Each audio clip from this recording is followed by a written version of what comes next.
المكون الرئيسي هو صدر دجاج منجوع.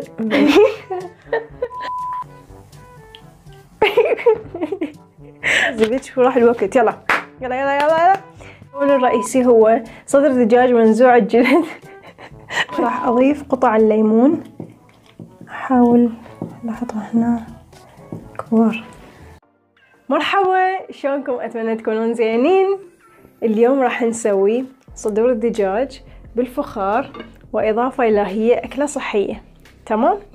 اللي راح استعمله شغلات كلش بسيطة وموجودة بكل بيت.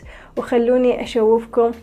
نسيت في شي مهم. راح اسوي اياها ماش بوتيتوز، كلش طيبة كلش وبسيطة. خلوني اشوفكم المكونات ونبدي بطريقة العمل. المكونات هي المكون الرئيسي عندنا صدر دجاج منزوع الجلد، اهم شي يكون ما بيه جلد. اضافة راح اضيف فطر، ليمون، ثوم، صويا صوص، بهارات للدجاج. هاي البهارات كلش طيبة، اذا متواجدة يمكم اشتروها، كلش طيبة.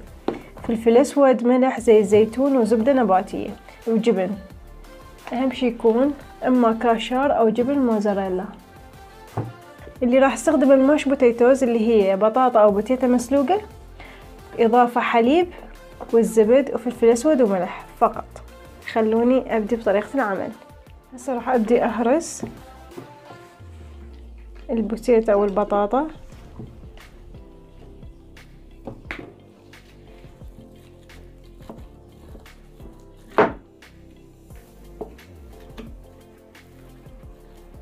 لما تبدون اول شي يعني تهرسوها، ضيفوا الزبد لان هي حارة، حتى الزبد يذوب بيها، رغم انه انا هحطها يعني على النار شوي بس حتى يتماسك اكثر.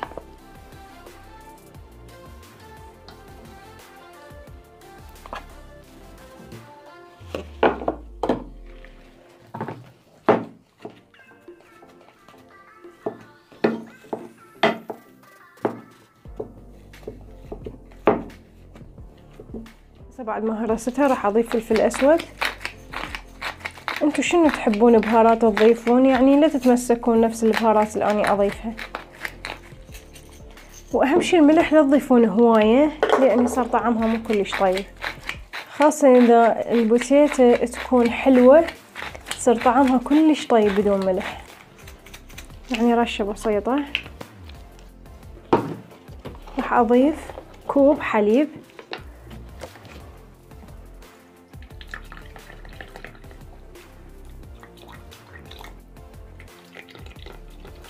هذا كافي تقريبا.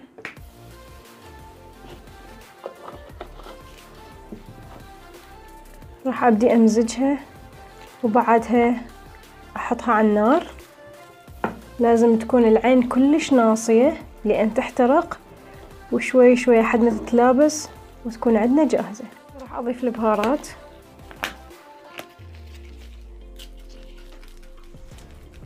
راح اضيفها بالبداية قبل ما اقطع على مود لا تتوسخ العلب، لان اذا لمست صدر الدجاج بعد ما اقدر المس اي شي ثاني.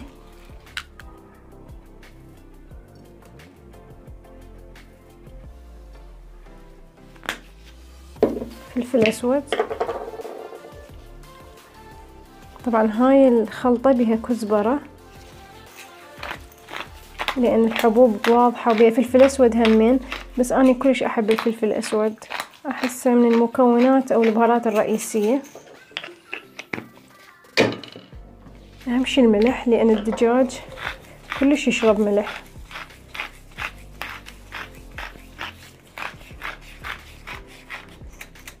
راح ابدي اقطع. مجرد راح اسوي شرائح على صدر مال الدجاج، يعني بهاي الطريقة وخلص، ما اقص اكثر. تشوفون بهذا الشكل.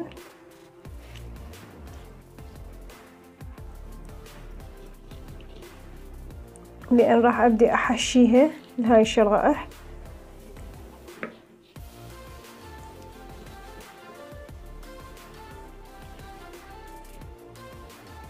تشوفون كلش واضح اكيد بالكاميرا هاي الشرائح، وبعدين راح اتبلها كل زين يعني اخلي البهارات بيها تدخل.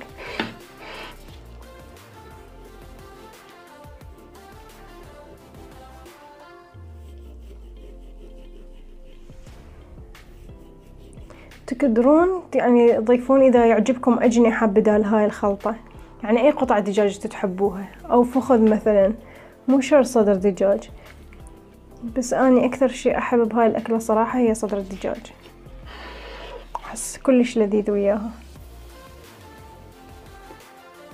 بس اجنحة هم طيبة. خاصة الفخار يخلي الاكلة تستوي على راحتها، لان تبخر براحتها يعني ما يستقبل حرارة كلش قوية ويحرق الاكل.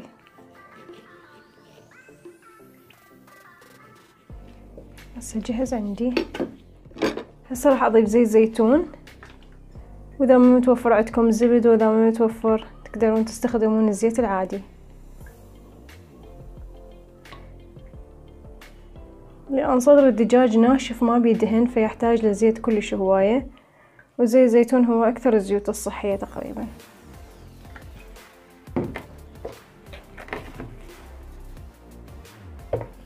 راح اضيف صويا صوص كلش قليل، لا تضيفون هواية، لان الصويا صوص طعمه كلش مركز.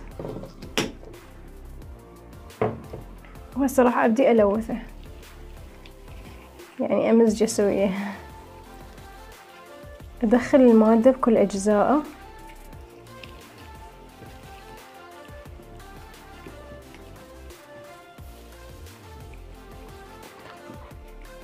الصويا صوص يخليه يستوي اكثر ويعطي طعم حموضة كلش طيبة،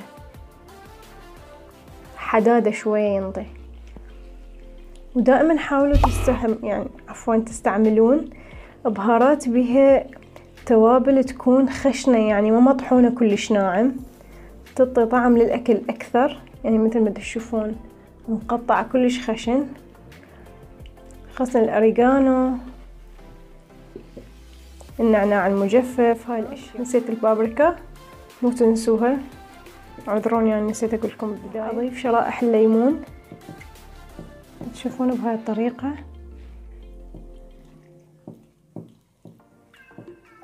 الليمون من هو مشوي يطلع طعمه كلش طيب، جربوه ما راح تندمون.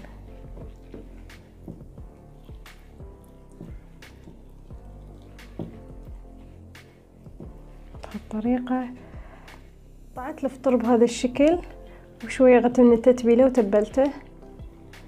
هذا خياري، إذا ما يعجبكم يعني ما تحبون الفطر تقدرون ما تضيفوه، يعني على راحتكم، بس أنا كلش أحبه. هو راح يذوب بداخل الخلطة، يعني هسه هذا كله يصير كلش ناعم.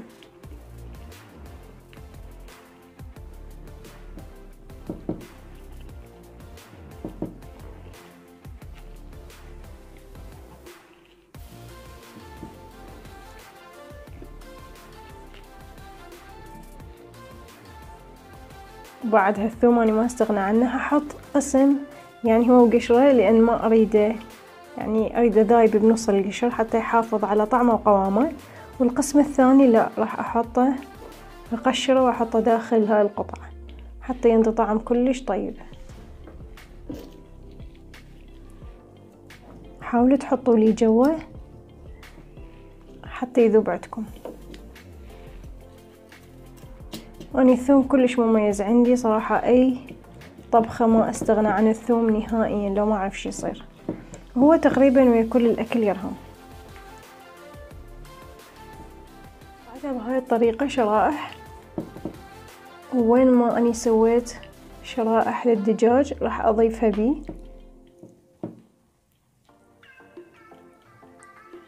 راح تنطي طعم كلش طيب.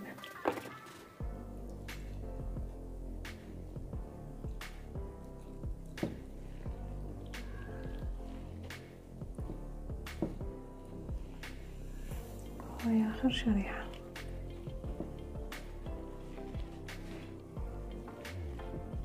راح أضيف على الوجه فلفل أحمر حار، هذا هم مو إجباري، بس أنا الأيام صار كلش أحب الحرارة ما أعرف ليش.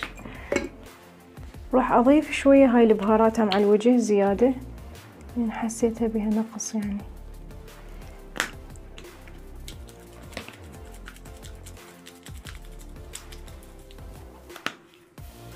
وزيت على الوجه.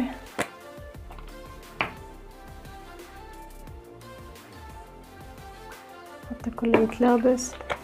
وإضافة إلى راح شوية أحط قطع من الزبدة،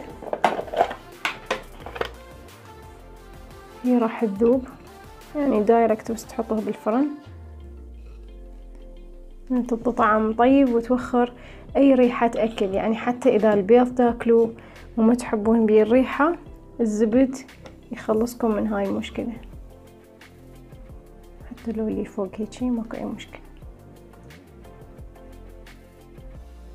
الجبن ورا ما يستوي يلا لما أبدي أشوحه يلا أضيفه، مو هسه راح أضيفه لأن راح يذوب ويخرب ما نحصل عليه.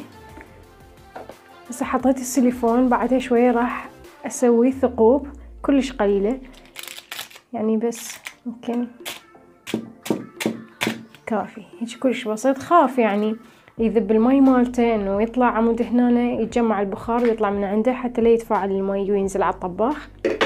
وبس راح احطه بالفرن درجة حرارة 200 تقريبا ساعة، ونطلعه بعد الساعة اضيف الجبن واشوحه حتى الجبن ما يذوب، لان اذا هسه بهاي المرحلة حطينا الجبن ما راح نحصل على جبن، راح يصير مثل الزبد يعني راح يذوب يعني ما يصير بهاي المرحلة الا بالتشويح. احطه بالفرن وارجع لكم.